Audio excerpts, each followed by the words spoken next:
Hi and welcome to the ANIMAS Podcast #1, where today we'll be talking with Kevin Mascarenhas. Kevin, it's great to see you.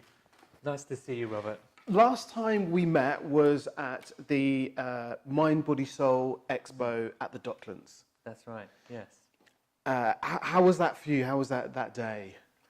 Yeah, really enjoyed it actually. It was a great opportunity to share with a wider audience why coaching, why this particular school, you know, what does it mean to me, what's been my experience. Okay, so tell me a little bit about that, sort of what it means to you, what's your experience, where have you come from to get to this space?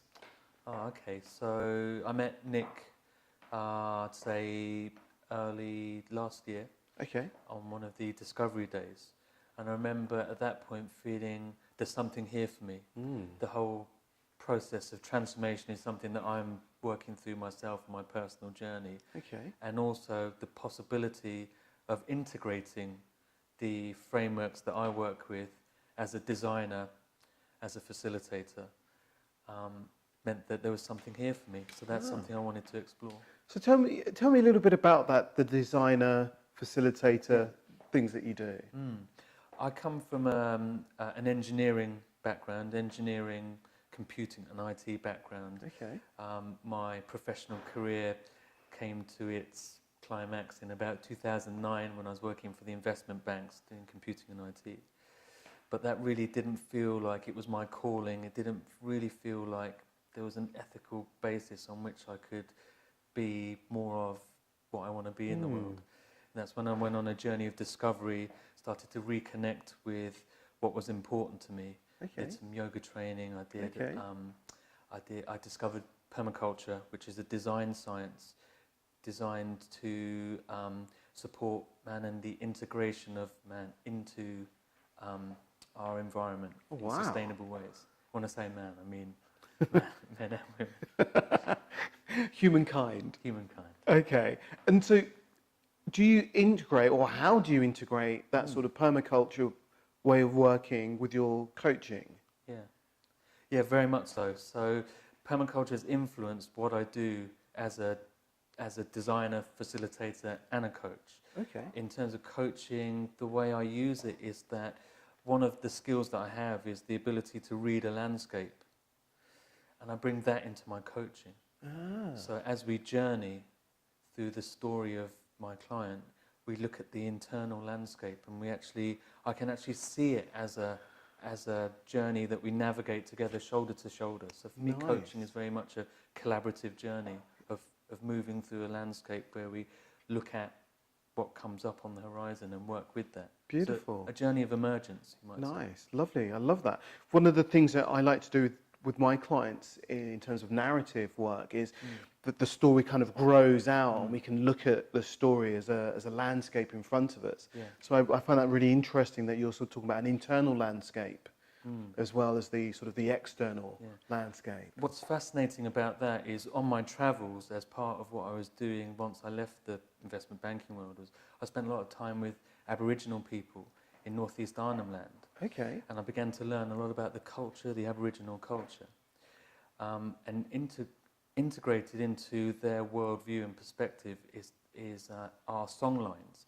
And what they do is, as they traverse the landscape, they sing it into being. It emerges out of the landscape as they move through it. Nice. And in many ways, that's what we're doing as coaches. Yeah. And when you think of the work of, I think it's Michael White even, when he talks about thickening the story. So as we speak the story and we bring more and more information into the story, it begins to thicken. So we build that narrative that we can then explore and work with. Yeah. Nice stuff. When I hear that, I think of conduit, you know, like thicken the conduit. You sort of give gravity, you give meaning to that journey. And from there, you can craft what it could look like in the future as a support via coaching. Lovely. So this makes me really curious as to how does the song lines and the permaculture, how does that show up in the work that you do with your clients? So I describe myself as an ecosystem thinker, designer, and I bring that holistic perspective. The systemic way in which I work is to sort of map out what's going on. So the elements in the landscape, the elements of the story. I guess in many ways there's a corollary with narrative coaching. Yeah. So that I'm finding that has been an incredible foundation for the work that I'm going on to do. I'm working with senior leaders and organisational design, and I'm starting to see that I'm able to transfer my understanding of landscape, the actual physical landscape, into the organisational world. Nice. This sounds really fascinating, and it's just making me go, so if I'm your client and I show up to work with you, is there like a start point or a framework that we sit within for this? Yeah. Because of where I come from, because of who I am, I'm just drawn to variety, difference, context. So for me, it's more about the context in which you come with. So you might be a business owner, you might be a coach, you might be an entrepreneur, you might be a senior leader. They're the kind of people that I work with, or a creative too. Okay. And so what I start off with is an understanding of the context. Nice. And that very much applies as a designer too. So what I find is that my journey as a coach is about getting out of the way. Yeah. It's what I've done as a designer and as a facilitator. I started off being very brain focused, like how am I going to deliver this design? And more I've stepped out from that and stepped into a world of how do I hold and shape? How do I ask the right kind of engaging questions that facilitates the thinking of others so that they can be the masters of their own journey? Nice. I love that phrase of getting out of the way to enable somebody to be the master of their journey, or to find their focus, their direction, without being, I suppose, influenced or led by us as the coach or the facilitator. So tell me a little bit more about your facilitation work. So I've worked with groups all around the world. I've worked in the Svalbard archipelago, the northernmost settlement on the planet. Wow. I've worked in the jungle in Belize and Guatemala with women farmers in a coffee cooperative. I've worked with...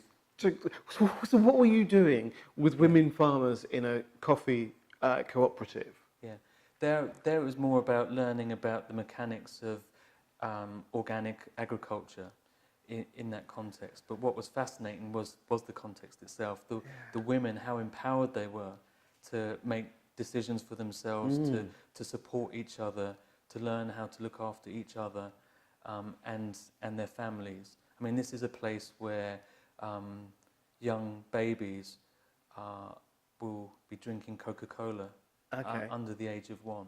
Wow. So they're going on a journey of discovery and of education, and they're empowered to do that through the work that they do on the land and the financial returns that they bring.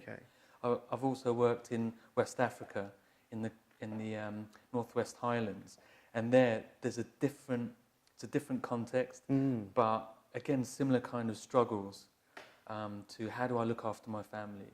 How do I grow the food that we need to support us as we to live? And sort of bringing in coaching into that environment, facilitation. It's been really fascinating. So in that context, I designed a training. And when we walked the landscape, when we literally traversed the landscape of where they farm, I couldn't help but notice how they manage the land. And I asked questions. I was curious. Who told you to, and why has that hole been dug? Because the head man told me to dig that hole. So at that point, I started to realize, okay, so we need to re-engage with senses here. So I actually supported them on a learning journey of re-engaging with their senses, owning their own experience. And from that place, make better decisions and choices about how they manage their landscape. So that sort of makes me think about exploring what's happening internally and its relationship with the external world in which they're working, and tuning into those two frequencies in order to make the choices that they need to make to survive on the land. And in many ways, that's the art of coaching. is can you create that connection between the tuning in to what's going on a deeper level to how does that then express and manifest in the outside world. So it makes me think about, where do you take this? Where does this because it's fascinating that you're working with all these different cultures in all these different places, and then you're bringing that back into how you're working. Yeah. I just wonder, where does that go to? Or where might that go to? Yeah, so that was in the community context. And what I found more is my work has been drawn towards working with organisations and working at the individual level. Okay. And so I'm playing with this right now. So that's the beauty of transformational coaching, is that you have the breadth and the capacity to move and shape what you want to do and who you want to play with. So I've recently done some work with ANIMAS coaches, actually, with a charity called the Wilderness Foundation. Okay. And I brought 15 transformational coaches from the school to work with young people at risk. Okay. And this was an engagement where there was a lot of unknowns. So, and that's the world that I work in. You know, it's like, how do I shape chaos in order for something beautiful to emerge out of? Okay. And fascinatingly, it did. Something beautiful emerged out of it. And what I kept reminding the coaches was that you're in this unfamiliar setting. However, fall back on your training. Fall back on your training. Your coaching will take you forward and will help you shape the conversations that you're about to engage with young people that came with addictions, came with crippling kind of social, lack of social skills. Yeah. You know, really challenged. So how did those young people respond to the sort of the coaches in their environment? You know, so positively. Okay. It was such a great experience. We were so well looked after in that whole overall context by the charity themselves. Yeah. And then also we could do our work. And the results were fantastic. You know, in such a short amount of time, the young people got something out of it. And the response was, somebody listened. Somebody took the time.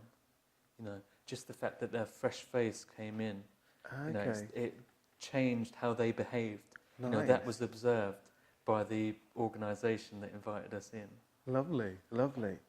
And it's interesting that actually then plays out in all the other scenarios that I'm taking my work. Okay, tell me a bit about that, because that feels like, is that the theme or the pattern that emerges from the work you do? Yeah, I think it's very sort of human-led, you know, human-centred, which is something that comes out of the ANIMAS coaching school. Yeah. You know, human-centred therapy, human-centred coaching. What I work with is human-centred design. Okay. So what I work with is putting people at the heart of the interactions or the engagements that I create or co-produce.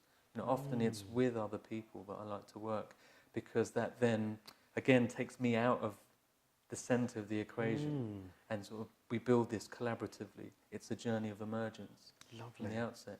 So, for example, working with a senior leader. So I've recently done an engagement with a large corporation with a senior leader responsible for 1,000 people, and it's quite incredible how the macro reflects back to the micro. So some of her challenges as a business owner are also my challenges as a business owner. Yeah. And what I found was I could create a space, a safe container for her to speak into that space, and I could meet her there. Nice. It reminds me of some of the stuff that Nick talks about, where, you know, each bit is a representation of everything else. How we show up in one space is how we show up in all the spaces, and how we can notice that, and we can match our challenges with our clients' challenges, and notice how might be both struggling with the same thing. Yeah, it's interesting. Nick's done a great talk on the YouTube channel around the fractal nature of coaching. Yeah, absolutely. That was in my mind. Yeah, right. yeah. And for me, that was a realization. After seeing that talk, I started to realize, and that gives us the power as coaches to step into unfamiliar territory, unfamiliar situations, and sort of be that reflection, be that mirror. Yeah. Even though we haven't had that experience, Yeah. we can't match that experience of our clients. For me, there's something really important about being okay with not having had the experience that our clients have had, because it gives us a freshness, it gives us a new perspective from which to ask questions to enable growth or awareness or realization to take place. Yeah, I very much see that, you know, and I'm seeing that throughout the spheres that I'm working in. Again, like with senior leaders, because, you know, this is a place that there's a lot riding on, there's a lot of weight here, you know, in the room. And what I'm connecting with is, if you can create that relational space, where you create this spaciousness that they can then speak into, then what happens next is the tone softens, and then there's a rapport starts to develop and build, and then you can facilitate the other person as their creative thinking partner. That's really how I see myself. Creative thinking partner. Yeah. Sometimes it moves towards strategic. Yeah. Sometimes it's creative, and sometimes it's just a kind of an easing back, spaciousness. So you're talking a lot there about that creating the space, that relational aspect, sort of that collaborative nature of what the work that we do as coaches tends to be around. Yeah, which is co-creative. Yeah, nice. And so tell me a little bit more about that notion of relational. What does that mean for you? Relatedness. How do you get into relation? How do you build that trust and rapport? Where does that come from? I think it starts with the work that we do on ourselves. Okay. How clear are we with ourselves? Yeah. Like, how much work have we done on ourselves? Have we been on a journey ourselves? This is really interesting. I was talking to a coach recently who is training in coaching but was a therapist. And we were talking about this notion of how much work we do on ourselves informs our practice, and that continued work on self helps to inform and grow and deepen the work that we can do as coaches, and how some coaches don't quite notice that or don't quite do that work. Right. And I suppose a very leading question here is, what do you think the importance is of doing that self-work? For me, it's the depth and it's the craft that you can then bring to bear in any given situation. And that really brings me confidence. My craft of coaching, my craft of facilitation, my understanding of design thinking, when you can blend and mix those, then you can show up in the space and offer something of value that's needed in that moment. So it's never prescriptive and it's never one thing. These are journeys of emergence, like I was saying, the traversing of a landscape. Nice. So that makes it feel like each journey, even if you're presenting, so if you're facilitating the same workshop, because it's about emergence and it's relational to who's in the space, each journey will be a different journey. Very much so. Whether it's a workshop where you're doing group work, or whether it's on an individual basis, it differs. Nice. But then there's also something in there about, now how do you actually then step away, like we've spoken about before, but create the opportunity for relational spaces to occur within that? Tell me some more about that. So if you're coaching within a group context, how do you then step away enough to offer the possibility of them co-creating their own relational space? Yep. And that's something I've been doing with senior leaders through the work that I'm doing within the organisational design sphere. That reminds me of, I don't know if I read this or somebody told me this, but the art of a great group coach or group facilitator is like a great referee, where nobody noticed you in the space apart from a little bit of salting or managing needs to take place, and then you kind of disappear into the background again. Yeah, it's interesting on a 2-day arc, how I noticed that how the energy was focused to the front of the room, to you, and what I often do is break that down as quickly as possible. Yeah. Our old paradigm where you have a teacher at the front and the teacher does a download and you receive the download. Yeah. I break that down as quickly as I can. Yeah. And then I do a lot of work with circles, so where everybody sees everybody else in the room. Yeah. And then you create the permission to to engage in a different way, Yeah. to explore thinking, but across the circle, Yeah. and you kind of melt into the background, Yeah. and it's amazing what can happen in 2 days. Lovely. You know, that whole idea or notion of shared knowledge, and as a trainer, what I love is when I go, so who else knows about this, and what do you know, and what could you imagine that you might know, and how can you bring that into the space? So it's not just me telling you, it's us exploring and bringing in our own knowledge and information into whatever it is we're looking at. One of my deep passions is participatory processes. So I work with art of hosting, and I'm conscious of like how do we draw out the intelligence in the room? How do we create the environment such that we can bring out the best thinking from all of the group together? So, tell me about the art of hosting. So art of hosting is a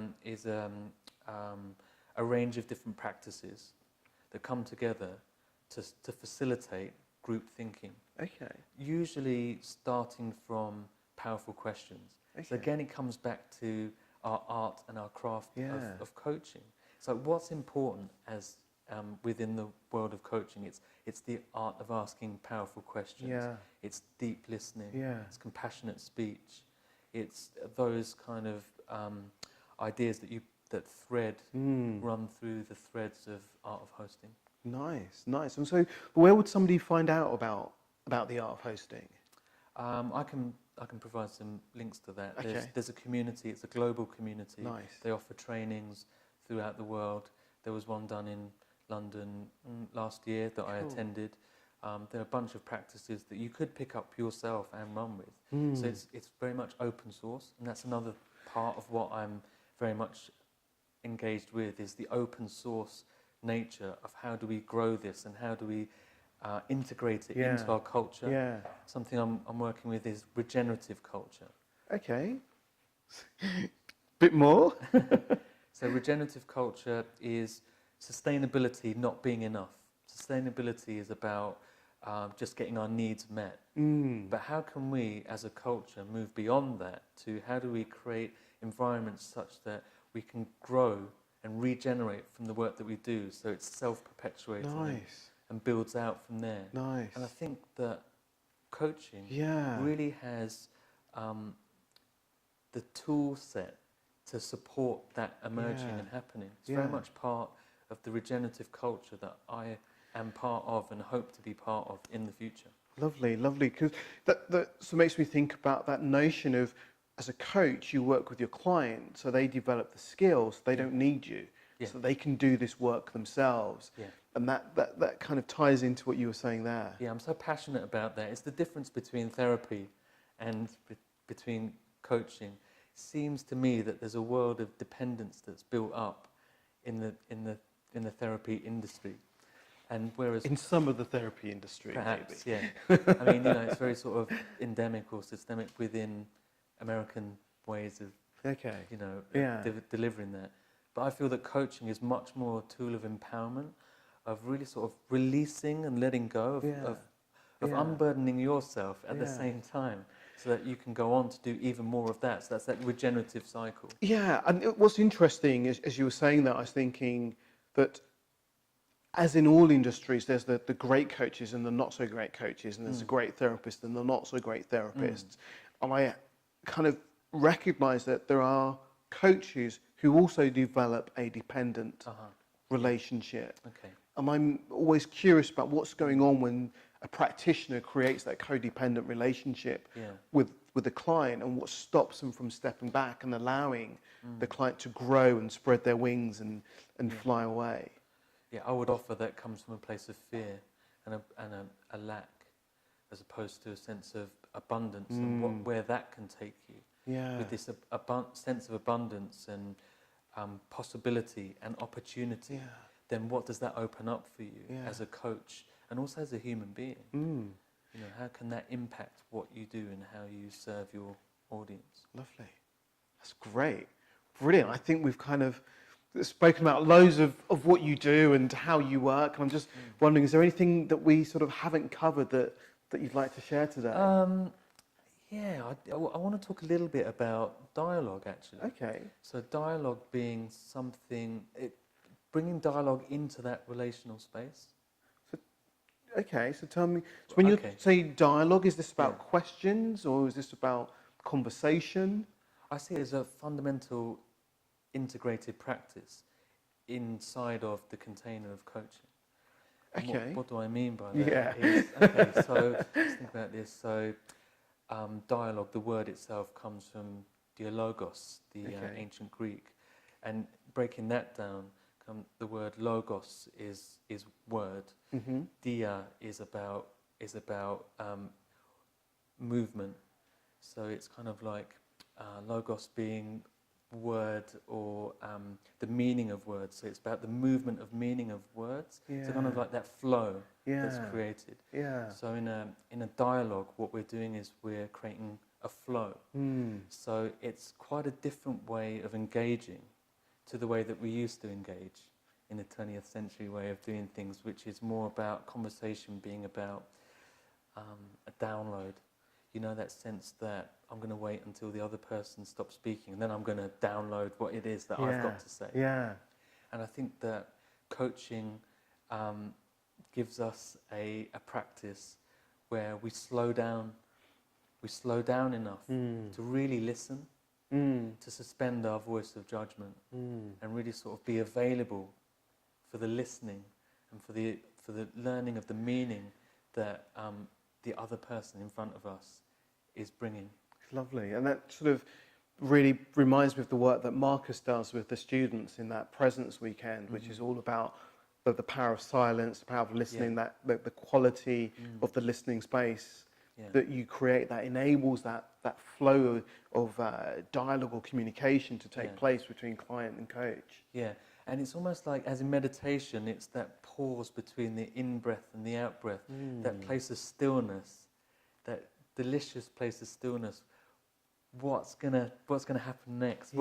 What's gonna emerge? You know, what's going to crack open? Which is very that kind of Gestalt, fertile void feeling of, you know, once we've had our need met and there is that silence before the next sensation comes in, what's there in that space to emerge, to come into being? Yeah, very much so. And I really can relate to that on the receiving end of coaching in my own journey.